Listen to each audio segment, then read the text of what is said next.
What's up, guys? It's Coach Gaglione here. This is another edition of Powerlifting for the People podcast. We got Nick Wheeler here. How you doing today? I'm pretty good.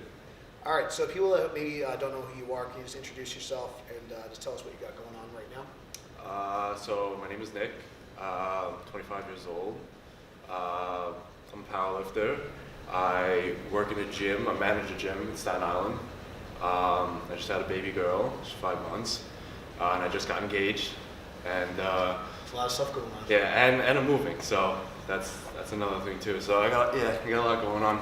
Cool. So we'll definitely kind of talk about maybe like how things have changed, your schedule, how you kind of fit things in like later on. But we kind of want to rewind a little bit and maybe talk to the people listening about kind of just how you got started lifting. Like, did you play sports? Like, what like kind of got you to the bar? Not even powerlifting, just what started you exercising in the gym?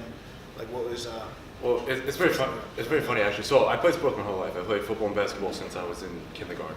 So I've been playing. I stopped playing football when I was 16, and I played basketball up until I was 19. But even through playing sports, it's actually funny. I always hated working out. It was like I hated doing the running. I hated doing the skating. I hated lifting weights. I hated all of it. Like I always like. Just want to play a sport. I just wanted to play. Yeah. Like anytime we had to go in like the weight room or anything, like I used to try every excuse to get out of it. Like I was always like that kid that never wanted to do it. So it's actually pretty funny now that like. Yeah, looking back. Yeah, and even like my brother too. Like when I stopped playing sports, like my brother used to try to take me to the gym with him, and I used to do the same thing. I used to just be so lazy about it. Like he's always like break his balls, and he makes fun of me to this day about it. Actually, it's funny. So yeah, I never really liked like doing the training part of it. So like, got into it. So I got into powerlifting when I was 18 or 19. I think 19. My friend, one of my best friends, he told me about it. He found out about it through Instagram, and then so actually Dan Green was the first person I found out about.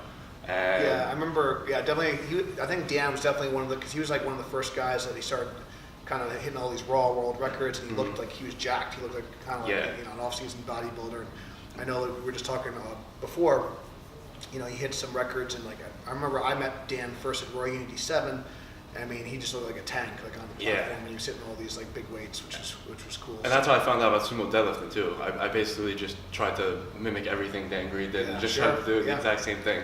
So like him, Larry, and Kevin Oak were like the first 3 I found out about, and like I just literally, and then like I found out about like the Animal brand, and then like deadlifting, and it was just like I just got like obsessed with it. So would you say like just also to maybe I don't know, was it like their physique or like the weights they were lifting, like the intensity? Like what kind of attracted you to like the sport, and like what made you want to try it?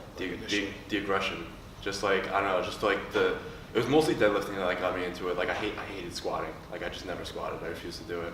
Benching I was always like decent at, but like just deadlifting itself, like just like the whole aspect of it, just like just getting aggressive and just lifting as heavy as you can, and just like I don't know how to describe the feeling. Like it's just like it feels so good. I don't know how to explain it. Cool. Yeah, it's definitely interesting to see. Like it's cool that the powerlifting is definitely getting a little bit more mainstream. I think like Dan in particular, I think he might have been like featured in like Muscle and Fitness or Men's Health or one of those things as one of these whatever great physiques and stuff. And normally they might like only feature like actual like field athletes and stuff. And they started to feature more like powerlifters and stuff, which is cool. It's come a long way. So can you take us back to like your first competition, and what was it like signing up for your first meet, training for your first meet, and what was like that experience like for you? So when I first like started, like I guess I call it I didn't really know what I was doing, but I guess I'll call it like powerlifting. So you train with a barbell for strength. Yeah, so I basically just like I deadlifted like almost every day I went to the gym, and just like I tried to add 5 pounds to like every time I went. Sure. It was just basically maxing out every week, just going as heavy as I can, And like I was just doing it for a while, and like a couple of my friends that like I was close with, whatever, like people started seeing like people from Staten Island, like, oh, he's getting really strong, whatever. So like this girl I'm friends with, this girl Amanda, she was living up in Norwich, New York, with her ex-husband now, and she was like, oh, they're doing a meet, powerlifting meet at the gym we go to, like you should sign up for it or whatever. I was like, oh, it's okay, yeah, no problem, I'll do it. So they were like, you can come stay with us for the weekend, like come do it. I was like, yeah, sure. So it wasn't a sanctioned meet, it was a USPA meet, but it wasn't sanctioned or anything. It was very like local. So I went and I did it. I just kind of just like a fun like. Yeah, I didn't like prep for it. Like I just just signed up for it, showed up, and just did it. I think I squatted like 330. I benched 345, and I think I ended deadlifts with like 515 on like my third attempt or something like that. And then what are some of your, like your best lifts now? I know like obviously you put some body weight on, things like that, but what's kind of like your iron cred for people watching? So now my best squat, my squat, I don't know what my one rep max is now because so it's you just started getting into wraps, right? So you just so I 600. I just took 600 for a triple. So I want to try to make a push towards 7 as close as I can. Cool. My bench right now, I'm gonna find out my triple today. So I think you did 420, 425 at the meet. Yeah, I took 425 the last meet. I think for this meet I can hit somewhere around like 460, 465. I'm feeling. And then deadlift, my best deadlift straight in a meet. My best deadlift is 725. In the gym 740. I took a 7. Definitely approaching that mid 700 range. Yeah, I took a 780 reverse band, but I want to try to take like 770 to like 800, somewhere in that range, at the meet as a third. I would be happy with that. So very cool. Yeah, it's getting there. So I know, like obviously, I know you did a couple meets on your own, and you kind of got some coaching from us. And so what's like kind of been like the progression like as you've gotten stronger? What are some things that maybe you changed with your training, or some things that maybe have helped you kind of progress? Like obviously you've made a lot of progress in a relatively short time, especially like the last couple of years. You've really kind of, your numbers have kind of shot up a lot. So what are some like kind of maybe, whether it's techniques or some of the programming stuff that we did, like what are some things that you really feel like that have helped you like progress like as a lifter? So I mean basically everything. Programming, technique, just like overall just like calming me down, I guess, because like I tend to get like a little like get too amps. Yeah, I get like a little too like hyped up for it, and I get like a little out of hand sometimes, and like I'm very hard at convincing myself to not like push heavier weight than like I should be like at the moment, so leaving a little bit in the tank. Exactly, yeah. So I tend to get a little out of hand at points. So definitely that helped me a lot. Just the fact of just like programming me to like, all right, this is what you need to do, and like understand that it's gonna like trusting the process basically, just understanding that this is gonna lead you up to this. You don't need to max out every week. Exactly, like just relax for now and it'll pay off later. So like especially like my last meet in July, like that really like it hit home for me because like that was the first time I really like actually like listened completely, and it paid off really well. Yeah, did you go 9 for 9? Yeah, 9 for 9. I had 200 pounds in my total. You had a really good day, and I remember it looked like you just made all your lifts look really easy, which is cool. So yeah, because that whole prep, I did everything the right way. Like I didn't screw around that prep. So like it definitely, that's probably the biggest thing out of all this. But as far as the technique and everything too, I mean, since I've been coming here, everything's changed. Yeah, I think a good like kind of old adage is, just because you can doesn't mean you should, and like just like leaving that little bit in reserve, especially as you get stronger, because there's just a bigger now that you're squatting over 600 pounds, you're pulling over 700 pounds. There's a bigger cost to like a missed rep than when you're pulling 500 when you're squatting 400. Yeah, you definitely feel the it missed a lot reps more. A little bit different, and just the toll it takes in your body, your nervous system, your output is just so much higher. I know that's a big thing that we always talk about with Larry and stuff too. Like a lot of times people ask me like, we don't really do much different. Like everyone kind of trains with a similar like setup and program and system, but as you get stronger, like kind of holding back a little bit more and saving those really big lifts for your competition or when you're trying to really peak is really key. And especially like especially in those early off season, like taking some time to, whether taking gear off and going beltless and kind of building up that base and just doing that higher rep work and not going so heavy, letting your spine unload a little bit. So because that's definitely the thing. I feel it a lot more if I miss a rep now. Like I'm hurt the next day. So it definitely makes a big difference as you get heavier. If you could kind of like maybe give some advice to like your younger self or people that are just starting out, like watching, like what are a couple like quick tips that you can kind of give them that are kind of just getting started in the gym, or maybe some things that you did wrong that you wish that you could maybe do a better job of? I would say don't be afraid to ask questions and learn, because like when I first started, like I tried to just do it myself.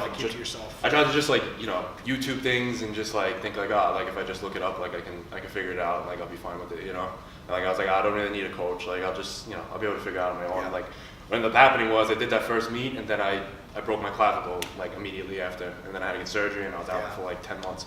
So that would be my biggest thing, is just like don't be like scared or nervous to like ask questions and like ask somebody for help. Like I always say like now at this point, like everybody needs a coach. Like even a coach needs a coach. Like everybody needs that person to look at them and analyze what they're doing. Like it's hard to really analyze yourself.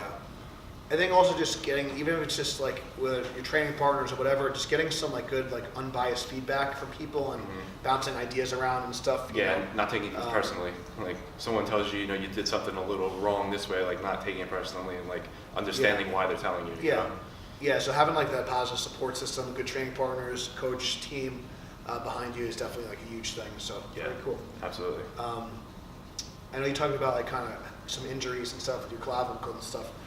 If someone maybe has an injury or maybe you know like sometimes you tweaked a pec and things like that, like what advice do you have someone starting out? Maybe they're kind of dealing with a setback. Like what's some good advice you can kind of give in that situation? Take your time. Definitely take your time. Don't try to rush the healing process. That's like the main thing, because if you try to rush it, you're gonna either just make it worse, or you're not gonna be able to get your strength back to what it really could be. So I would just say, just take your time, because like I did the same thing. Like I first hurt my shoulder to begin with, and like I thought it was just like a little minor thing. It was too bad, yeah. And then I kept lifting. I lifted for another 3 months after, like still going heavy all the time, benching heavy all the time, heavy military person especially. And then I ended up breaking it, and then it just broke like really bad. And then like it was just like I got setbacks so far, and then I ended up getting like depressed because like I couldn't lift for so long. Psychologically affecting you too. Yeah, it screwed me really bad, and then like I just got, like I said, I got like really depressed about it, and like I was just like miserable for 10 months until I got back into it. So that would be my best advice. Just take your time and just suck it up for now. Like like you screwed up and you got hurt, but just like suck it up for now and just wait. Like, you know. Yeah, I think a lot of times with injuries too, like you might feel like this little like twinge or it's a little tweak, and you're kind of like, you know, I can push through this, whatever. But a lot of times, and it may be like that was, you know, it's always like kind of that straw that breaks the camel's back. It's like not necessarily like it's just like the repetitive things over time, and it might be something really small that kind of like sets you off, and maybe you're hanging by a thread and something, you know, attack a pair tears or something like that. So your body will usually give you some signs that you need to kind of back off and stuff. So that's where you know, sticking to the program, making sure like, there's some sort of like auto regulation, and you know, listen to your body. It sounds, you know, it's very like common phrase, but it's really true. You know, if it's kind of not happening that day, just do what you can, and you kind of, you know, live to fight another day, and you'll be better in the long term. Over the course of the long haul, if you stay healthy, you're going to be a lot more successful like over time. Because this sport's definitely more about being long term than short term. You know, it's not. Yeah, look at all the big guys. You know, like a lot of the world records. People are like in their, you know, even their masters lifters, they're in their 40s. You know, breaking all-time world records, which is so you get, if you stay in the game longer, you can accomplish. That's why I admire like Stan Efferding for that. Like Stan Efferding's 50, what is he, like 51, 52 now, and like the guy, you know, he broke all the world records and everything. Yeah. He's just like the example of it. Still like, throwing around some big weights. That's what I'm saying. The guy still squats over 6. He can still deadlift 700 pounds. Like, it's crazy. Very cool. Maybe for people watching, maybe they're new to powerlifting or strength training, and maybe they're on the fence. They're not sure if they want to compete or not, or maybe they're a little scared to start, or they're not sure.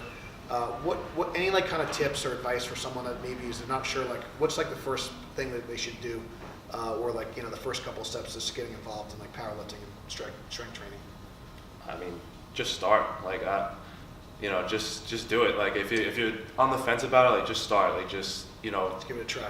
Look, go online, like, you know, try to figure out some kind of like small programming, like just something you can follow. Like, don't get out of control, you know, don't try to go out like maxing out, but try to ask somebody, try to figure out some sort of like small programming or something, and just do it. Like once you start, and like once you feel yourself like getting stronger and stronger, it's just like it's like a drug. You just get like addicted to it. Like that's exactly what happened to me. Like as soon as I just started getting strong, I started feeling myself like getting stronger and bigger. It just like I just got hooked, and that was it. Yeah, I think like, you know, hitting a new PR, especially on the platform, that feeling of self-improvement, that's definitely a really great feeling, even if it lasts for a couple seconds. Yeah.